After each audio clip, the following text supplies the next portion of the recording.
The city burns. Troy, after 10 years of siege, finally falls. The Greeks have won. Warriors who left home as young men now stand amid the ash of victory, staring at what they've become. They sail home. Most never arrive. Odysseus, the architect of Troy's destruction, the man who built the Trojan horse, the hero who ended a decade of war, he doesn't reach Ithaca for another 10 years. Not because he's lost, because he can't find his way back to who he was. You don't wander for 10 years if the war is truly over. You don't encounter monsters and witches and gods if you're just trying to get home.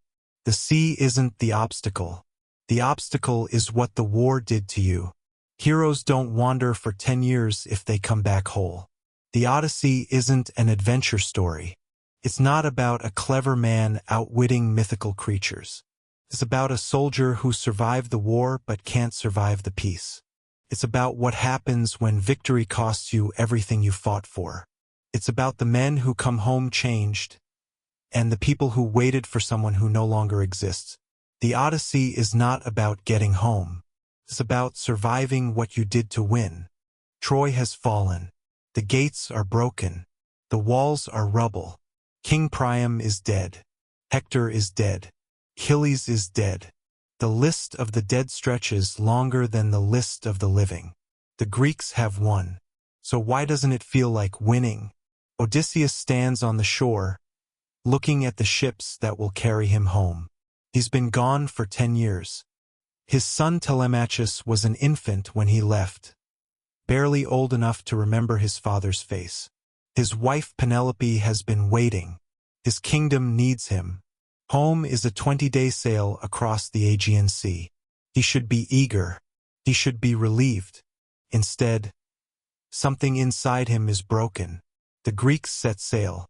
Within days, storms scatter the fleet. Ships are lost. Men drown. Odysseus's vessels are blown off course, far from the known world, into waters that don't appear on any map. Divine punishment, they'll say later. The gods are angry. Poseidon wants revenge. But maybe it's simpler than that. Maybe the gods are just an explanation for what everyone can see. These men can't go home. Not yet. Not like this. Because war doesn't end when the fighting stops. It ends when the soldier can finally sleep without seeing the faces of the men he killed. It ends when he can hear his wife's voice without flinching. It ends when he can sit at his own table and remember what peace feels like. For Odysseus, that moment is 10 years away. The ancient Greeks had a word for this. Nostos, homecoming. But Nostos wasn't just about returning to a physical place. It was about returning to yourself. It was about becoming once again the person who left. The problem is that war makes that impossible. You can return to your house, but you can't return to who you were. The Odyssey is a story about Nostos, about the gap between the person you were and the person war turned you into, about trying to cross that distance, and discovering it's wider than any ocean. Odysseus isn't lost because he doesn't know where Ithaca is. The first island they find is lush and peaceful. The people are kind. They offer Odysseus's men fruit, lotus flowers, sweet and intoxicating. The men eat. Within moments, they forget. They forget the war. They forget Troy. They forget the blood on their hands and the screams of the dying. They forget their homes, their families, their names. They forget they ever wanted to leave. Odysseus finds them sitting in the shade, smiling, empty. They have no desire to return to the ships. Why would they? Here there is no past, no guilt, no grief, just the sweetness of forgetting. He has to drag them back by force. This is the first test, and it's the cruelest, because what the lotus offers is relief. Not happiness, relief. The war is heavy. Carrying it is exhausting. Wouldn't it be easier to just let go? To forget what you did, what you saw, who you lost? To stop being haunted? The lotus isn't a drug. It's a choice. And every soldier who's come home knows that choice. the choice to numb yourself, to stop feeling, to disappear into something, anything that makes the memories go away. Odysseus refuses. He forces his men back onto the ships, back into the world of memory and pain, because he understands something crucial. You can't go home if you forget who you are. Forgetting doesn't heal the wound. It just makes you someone else, someone who can't return. But the cost of remembering is enormous. You have to carry it, all of it, the things you did, the things that were done to you, the gap between who you were and who you've become. Odysseus chooses to carry it, but the weight will break him again and again before this journey ends. They land on another island. They need food, supplies. They find a cave stocked with cheese, milk, sheep. Odysseus's men want to take what they need and leave. But Odysseus is curious. He wants to meet whoever lives here. He wants to see what kind of hospitality they'll receive. It's a mistake. The Cyclops returns. Polyphemus, a giant, one-eyed, monstrous. He traps them inside the cave, rolls a massive stone over the entrance. Then he starts eating Odysseus's men, 2 at a time. He grabs them, smashes their heads against the rocks, devours them while they scream. Odysseus, the tactician, the strategist, has to watch his men die and do nothing. Because if he kills the Cyclops, they'll be trapped forever. Only Polyphemus is strong enough to move the stone. So Odysseus does what he does best. He lies. He offers the Cyclops wine, strong wine, potent enough to make even a giant drunk. He tells him his name is Nobody. He waits. When Polyphemus finally collapses into sleep, Odysseus and his men heat a wooden stake in the fire and drive it into the Cyclops' eye. Polyphemus screams. He roars for help. The other Cyclopes come running, shouting through the stone, "Who's hurting you?" "Nobody." Polyphemus howls. "Nobody is hurting me." They leave him. Odysseus has won through deception, through cruelty, through calculated violence. In the morning, when Polyphemus rolls back the stone to let his sheep out, Odysseus and his men cling to the undersides of the animals and escape. They're free. But then Odysseus makes a mistake. A human mistake. As they sail away, he shouts back at the island. He can't help himself. He needs the Cyclops to know who beat him. He needs recognition for his cleverness. "I am Odysseus," he yells, "son of Laertes, king of Ithaca. Remember my name." Polyphemus, bleeding and blind, hurls a boulder at the ship. It misses. Then he prays. He prays to his father Poseidon, god of the sea. He begs for revenge. He begs that Odysseus never reach home, or if he does, that he arrive late, broken, alone, to a house full of strangers. Poseidon hears him. This moment is the hinge of the entire story. Odysseus's pride, his need to be recognized, to be remembered, condemns him, condemns his men. It extends their suffering by years. But more than that, it reveals something essential. Odysseus can't stop being the man the war made him. He can't stop calculating, manipulating, asserting dominance. Even in escape, he has to win. He has to be seen winning. The war taught him that survival means violence, that cleverness is a weapon, that your name is your power. But those lessons don't work in peace. In peace, pride is dangerous. In peace, you have to let go of the need to dominate. You have to stop fighting. Odysseus can't. Not yet. And so the sea rises against him. Poseidon becomes the physical manifestation of his inability to let the war end. Every storm, every delay, every lost ship, it's all the consequence of being unable to become someone else. They reach another island, the home of Circe, a sorceress, a goddess. Odysseus sends scouts ahead. They find a beautiful woman in a beautiful house, surrounded by tame wolves and lions. She invites them in. She offers them food and wine. The moment they drink, they transform. They become pigs. Odysseus, protected by a charm from the god Hermes, confronts Circe. She tries to transform him. It doesn't work. He draws his sword. She's shocked. No mortal has resisted her magic before. She's intrigued. She offers him a deal. She'll turn his men back. In exchange, he stays. He stays for a year. 1 year becomes 2. Time slips away. His men beg him to leave, to remember Ithaca, to remember why they're here. But Odysseus is comfortable. Circe offers him something no one else can, the illusion of peace. Here he's not a soldier. He's not haunted. He's just a man with a goddess who wants him. This is a different kind of lotus.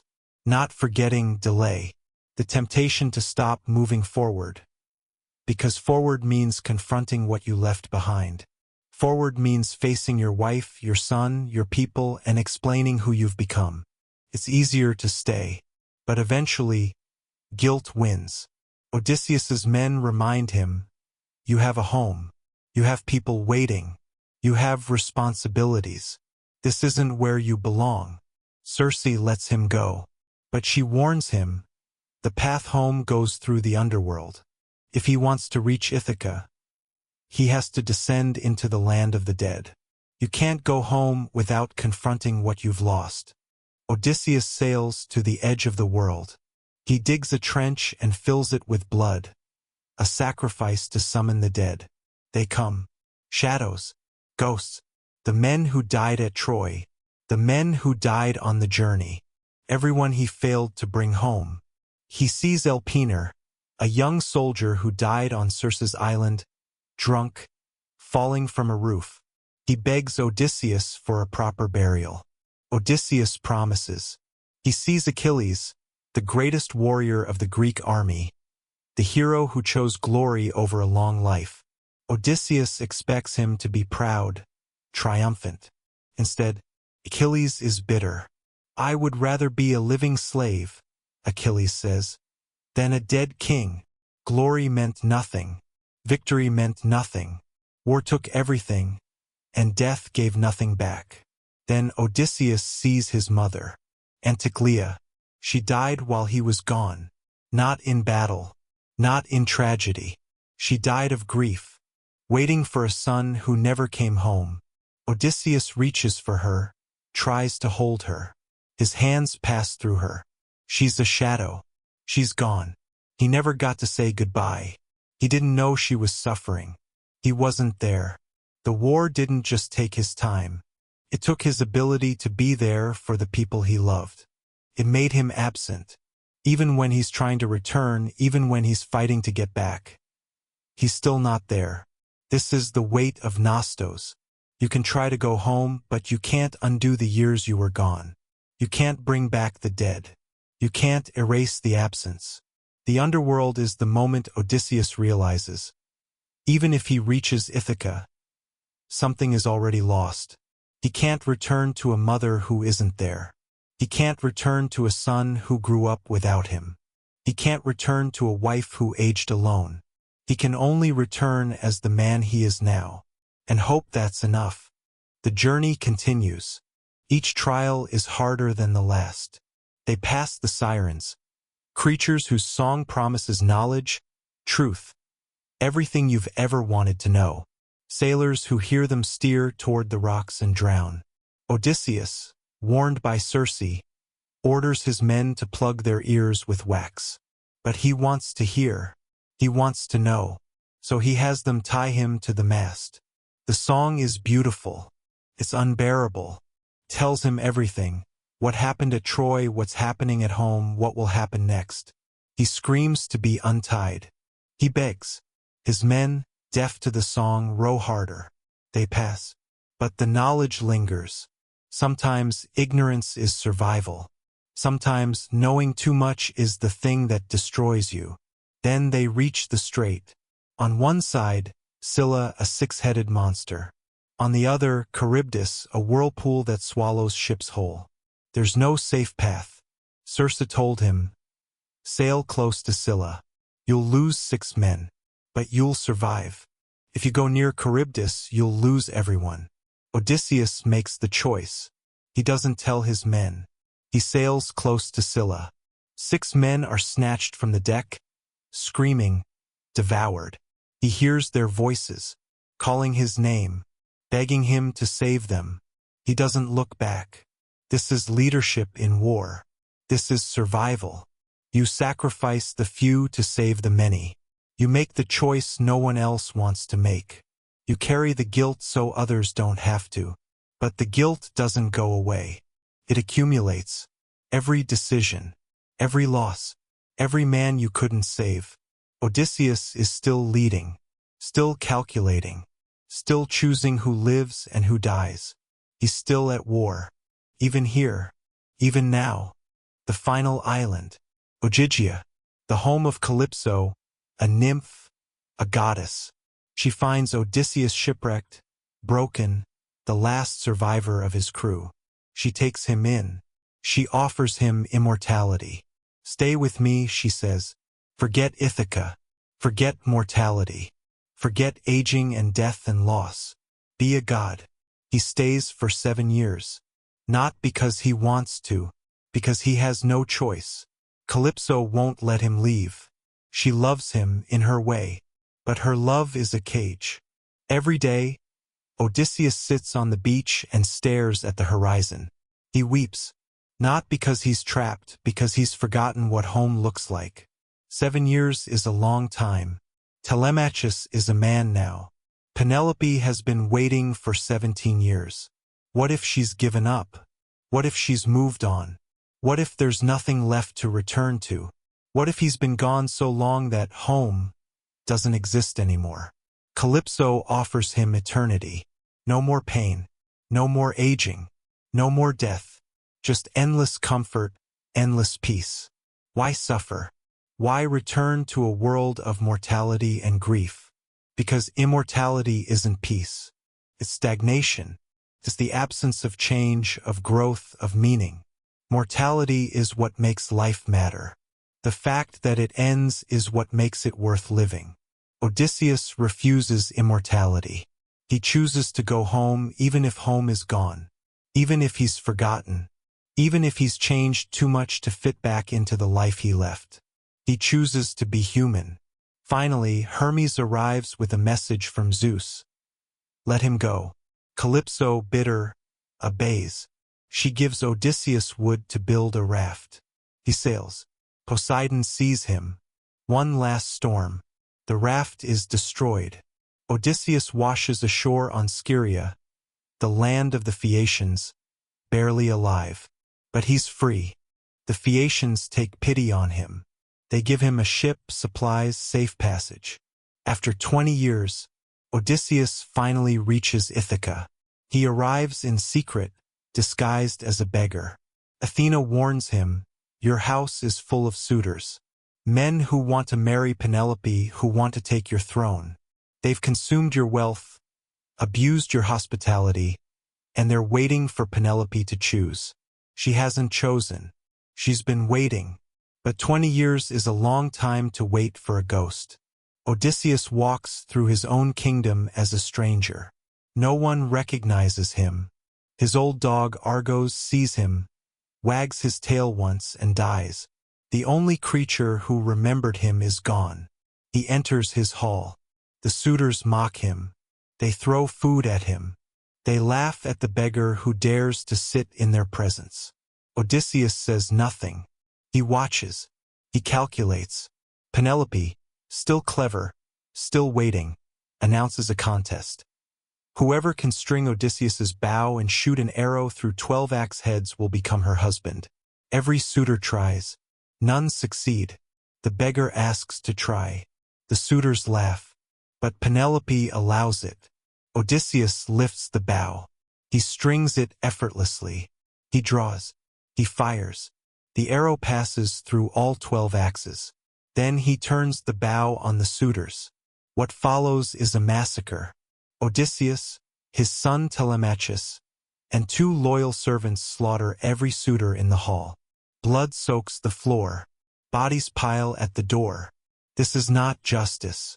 This is revenge. This is the violence of a man who never stopped being a soldier. When it's over, Penelope doesn't recognize him. Not at first. How could she? He's been gone for 20 years. He's aged. He's scarred. He's changed. She tests him. She tells a servant to move their bed. The bed Odysseus built himself, carved from a living olive tree rooted in the ground. Immovable. Odysseus, furious, explains. The bed can't be moved. It's part of the house, part of the foundation. Penelope finally believes. It's him. They reunite. But it's not a fairy tale. There's no swelling music, no triumphant embrace. There's exhaustion. There's grief. There's the weight of 20 years of absence. Odysseus is home, but he's not the same man who left. And Ithaca is not the same place. Nostos is impossible. You can return to the location, but you can't return to who you were. The Odyssey ends, but the war doesn't. Even after the reunion, even after the bloodshed, even after Odysseus reclaims his throne, there's no peace. The families of the suitors demand justice. War threatens again. Athena intervenes, forces a truce. But Odysseus knows the truth. The war never ends. Not really. It lives in your dreams. It lives in the way you flinch at loud noises. It lives in the distance between you and the people you love. It lives in the moments you reach for someone and realize you don't know how to be close anymore. Heroes don't wander for 10 years if they come back whole. The Odyssey is not a story about adventure. It's a story about survival, about what happens when the war is over and you're still fighting, about the men who come home and discover that home is the hardest battlefield of all. Odysseus wins the war. He defeats the monsters. He outsmarts the gods. He survives. But survival isn't victory. Survival is carrying the weight of what you did, what you saw, what you lost, and learning to live with it. The Odyssey is a story for every soldier who came home and couldn't explain why they feel so far away. For every person who's waited for someone who came back different. For everyone who's learned that the hardest journey isn't the one that takes you away from home. It's the one that brings you back. Nostos is impossible. You can return to the location, but you can't return to who you were.